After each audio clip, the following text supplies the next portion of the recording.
అట్లా చూడకు నాన్న, సిగ్గేస్తుంది. నీకు సిగ్గోడా ఉందంటరా? నువ్వు తినే తిండికి నువ్వు చదివే చదువుకి ఏమన్నా బ్యాలెన్స్ అవుతుందంటరా? తినేది ఎంత, చదివేది ఎంత. అయ్యయ్యో, పొద్దున్నే వాడి మీద పడి ఏడుస్తున్నారేంటండి? తినేది మన బిడ్డగా. చదువుకునే వాడికి తిండి మీద జాస్ ఉండదే. వీడు తెలివైన వాడో తెలివి తక్కువ వేదో అర్థం కావట్లేదు. ఒక్కొక్కప్పుడు బ్రహ్మాండంగా మార్కులు వస్తాయి, ఒక్కొక్కప్పుడు బండి సున్నాలు వస్తాయి. వాడిది మేలా ఎస్ఎస్సీ చదువు కాదు. చదువుతాడండి, చదువుతాడు. వాడు తలుచుకోక గాని తలుచుకుంటే రేపి పాటికి ఏ కలెక్టర్ అయిపోతాడు. ఆడి మొఖానికి బిల్లు కలెక్టర్ కూడా కాడు. ఈ దోసేసుకోనయ్యా.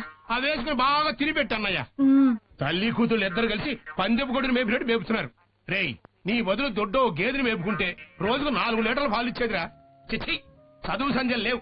ముప్పొద్దున మెక్కటం, అది అరిగేదాకా సినిమాలు, షికార్లు, అడ్డమైన గొడవలు, రాత్రి 1 గంట